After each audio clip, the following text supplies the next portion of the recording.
பூமியின் மிகப்பெரிய பாலைவனம் சஹாரா. வெறும் மணல் திட்டுகள், கொதிக்கும் வெயில், இதுதான் இன்று நாம் காணும் சஹாரா. ஆனால் வரலாற்றின் பக்கங்களை திருப்பி பார்த்தால் 11,000 ஆண்டுகளுக்கு முன்பு இது ஆறுகளும் ஏரிகளும் நிறைந்த ஒரு பசும் சோலையாக இருந்துள்ளது. இந்த வறண்ட பாலைவனத்தை மீண்டும் கடலாக மாற்ற வேண்டும் என்று மனிதன் நினைத்த போது என்னவானது? இயற்கையை தன் கட்டுப்பாட்டில் கொண்டு வர துடித்த மனிதனின் கனவுகளும் இன்று சஹாராவில் நடந்து வரும் விசித்திரமான மாற்றங்களும் என்ன? சஹாராவின் ரகசியம் இந்த காணொளியில் பார்க்கலாம்.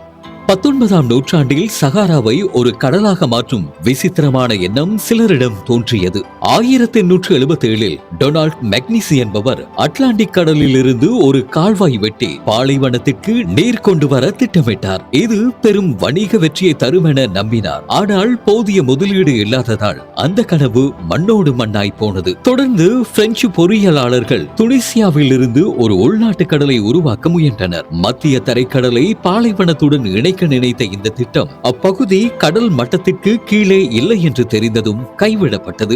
எகிப்தின் காத்தாரா டிப்ரெஷன் திட்டமும் நீரை மின்சாரமாக மாற்ற முயன்று தோல்வியில் முடிந்தது. மனிதன் பாலைவனத்தோடு நின்றவனல்ல, வடக்கு கடலை வற்ற வைத்து நிலமாக்க 1930களில் பிரிட்டிஷ் விஞ்ஞானிகள் திட்டம் தீட்டினர். சமீபத்தில் ஐரோப்பாவை கடல் மட்ட உயர்வில் இருந்து காக்க ஸ்கொட்லாந்துக்கும் நோர்வேக்கும் இடையில் பிரம்மாண்டமான அணை கட்டும் விவாதங்களும் எழுந்தன. அது மட்டுமல்ல, கோங்கோ நதியை தடுத்து ஆப்பிரிக்காவின் பெரும் பகுதியை ஒரு ஏரியாக மாற்றி அமைக்க ஒரு ஜெர்மன் பொறியியலாளர் கனவு கண்டார். இவை அனைத்தும் மனிதனின் பிரம்மாண்டமான ஆசைக்கு சான்றுகள் என கூறலாம்.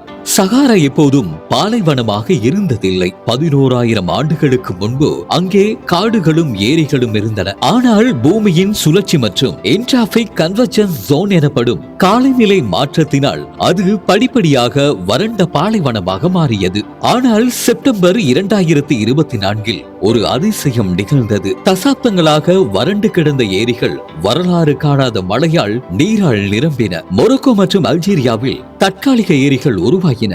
ஆனால் இயற்கையை நாம் சீண்டும் போது விளைவுகளும் கடுமையானவை.